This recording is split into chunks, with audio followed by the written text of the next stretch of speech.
Buonasera, oggi è giovedì 12 giugno, ben ritrovati con il TG di Prealpina. La Guardia Costiera, in collaborazione con Carabinieri e Vigili del Fuoco, è intervenuta nel primo pomeriggio di oggi a Caldè, frazione di Castelveccana.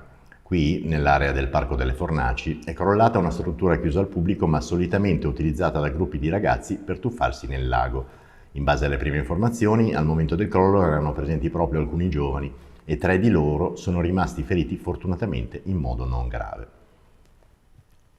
Sempre la Guardia Costiera protagonista, questa volta a Malpensa, intercettati all'aeroporto oltre 650 kg tra pesci, molluschi e crostacei importati illegalmente dalla Cina. L'indagine è stata condotta dalla Guardia di Finanza in collaborazione proprio con la Guardia Costiera. Vediamo il servizio. Maxi sequestro all'aeroporto di Malpensa. 650 kg di pesce sono stati bloccati prima che venissero introdotti illegalmente allo scalo passeggeri. La Guardia di Finanza, l'Agenzia delle Dogane e la Guardia Costiera hanno concluso 40 ispezioni di bagagli di viaggiatori provenienti dai voli extra Schengen, soprattutto dalla Cina. Registrate numerose irregolarità rispetto ai requisiti di tracciabilità e legalità, i militari hanno sequestrato circa 650 kg di pesce, tra cui i datteri cinesi vivi, specie non autoctona e potenzialmente invasiva che avrebbe potuto alterare le catene alimentari locali.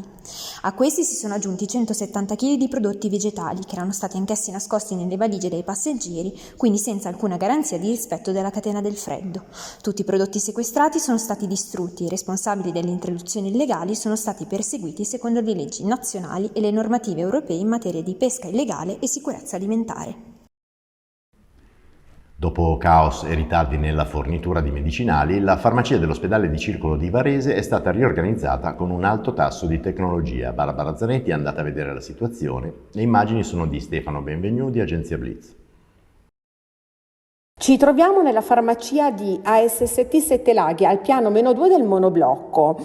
È qui che esiste l'area dedicata ai beni in transito, ovvero ai dispositivi medici e ai farmaci particolari per i quali non è previsto lo stoccaggio. E sempre qui c'è la vasta area che gradualmente tornerà ad accogliere il magazzino della farmacia. È qui che torneranno ad essere immagazzinate tutte le oltre 4.000 tipologie di farmaci che devono essere consegnate in tutte le sedi di ASST Sette Laghi, dal paracetamolo ai farmaci per le chemioterapie, dagli antibiotici ai vaccini, suddivisi in 3 sezioni. Entro la fine del prossimo mese di luglio, con l'entrata in servizio del nuovo fornitore, torneranno ad essere immagazzinati tutti questi farmaci all'interno degli spazi della ASST Sette Laghi. Il jet M345, prodotto nello stabilimento Leonardo di Venegono Superiore, entra ufficialmente in servizio per addestrare i piloti dell'aeronautica militare. Ci spiega tutto Elisa Polveroni. Un tempo era Aermacchi, ora si chiama Leonardo, ma la provincia con le ali riesce sempre ad essere all'eccellenza nei decenni. Il nuovo jet da addestramento M345, prodotto da Leonardo nello storico sito di Venegono Superiore, entra in servizio con l'aeronautica militare. L'annuncio arriva dall'azienda stessa, che parla di momento cruciale e importantissimo. Con l'entrata in servizio presso il 61esimo stormo di Galatina a Lecce, l'aereo rafforza dunque la leadership italiana nella formazione dei Top Gun di oggi e di domani, consentendo insieme all'M346 di coprire l'intero iter addestrativo dei piloti militari, dalla fase basica iniziale fino alla fase più avanzata. Dunque l'aeronautica militare potrà vantare il sistema di addestramento militare ad ala fissa più moderno in Europa, e questo grazie ai velivoli targati PA. Sempre aerei, ma in questo caso solidali. Ieri sera a Linate è atterrato il velivolo militare con a bordo alcuni pazienti provenienti da Gaza. Saranno curati negli ospedali della Lombardia. Vediamo il servizio di Mirko Belli. È atterrato poco prima della mezzanotte di mercoledì 11 giugno all'aeroporto militare di Linate l'aereo con a bordo i pazienti provenienti da Gaza. Tra di loro c'è Adam, l'unico di 10 figli della dottoressa Hala al-Najjar, sopravvissuto al bombardamento israeliano. Presenta fratture multiple e una lesione neurologica e sarà curato al Niguarda di Milano. Sono atterrate anche una quindicenne, presa in carico dal Policlinico di Milano per gravi lesioni al torace e fratture multiple, e una dodicenne, che ha riportato varie fratture complesse, destinate all'ospedale Papa Giovanni XXIII di Bergamo. Ad accoglierli c'erano anche il ministro degli esteri Antonio Tajani e l'assessore Guido Bertolaso, che ha dichiarato: Ancora una volta, Regione Lombardia e la sanità lombarda si mettono a disposizione per sostenere chi è in difficoltà. Infine lo sport, basket, la pallacanestro Varese si prepara ad aprire ufficialmente la prevendita degli abbonamenti per la prossima stagione. Ascoltiamo le novità da Marco Zamberletti, responsabile sponsorship dell'Open John Metis, al microfono di Giuseppe Sciascia. Marco Zamberetti, e ora con la campagna abbonamenti della Pallacanestro Varese al via, campagna abbonamenti molto friendly a partire da una prezzistica che va incontro ai fedelissimi biancorossi.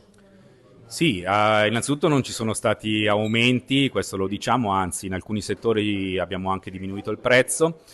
Siamo partiti da un ragionamento, diciamo così, al contrario magari rispetto agli scorsi anni, quindi dal prezzo dei biglietti e dalla volontà di garantire al tifoso un risparmio medio del 25% sull'acquisto dei biglietti, e da lì abbiamo elaborato le tariffe. C'è qualche altra novità magari legata a nuovi settori, quindi abbiamo lanciato un nuovo settore che sarà la Galleria Silver, che sarà il settore più economico, con la possibilità di fare un abbonamento intero per tutta la stagione pagandolo meno di 200 euro, 199. Così come abbiamo comunque previsto una serie di tariffe scontate per gli universitari, piuttosto che la tariffa family, l'over 65, con la volontà di venire incontro anche a particolari categorie. Tanti i temi che troverete sulla prealpina di domani, disponibile in edicola e sui supporti digitali. Sentiamo qualche anticipazione da Giulia Milani. Grazie Massimo. Sulla prealpina di domani una pagina di economia dedicata a un'intervista a Luca Gotti, direttore della direzione territoriale di BPER per la Lombardia Ovest, che ha parlato di crisi dell'automotive, tensioni commerciali con gli Stati Uniti e costi energetici in aumento. Spostandoci a Cannero Riviera, Nicola Antonello annuncia l'apertura al pubblico dei Castelli, che avverrà per la prima volta nella storia sabato 28 giugno, dopo un progetto di rinascita costato 15 milioni di euro. Grazie all'aiuto della realtà aumentata sarà possibile tornare indietro nel tempo. Si viaggia nella storia anche a Varese, dove ai musei civici di Villa Mirabello il volto della mummia del 1600 verrà ricostruito in 3D dalle archeologhe dell'Università dell'Insubria. Sempre da Varese arriva la denuncia dei cittadini. Le tabelle del prospetto IMU pubblicate sul sito del comune hanno un errore e si rischia una sanzione. Valentina Fumagalli chiarisce tutti i dubbi. E infine, come ogni venerdì, 5 pagine dedicate ai centri impiego, per chi cerca e offre lavoro. Grazie Giulia, con questo è tutto, vi diamo appuntamento a domani e vi auguriamo una buona serata.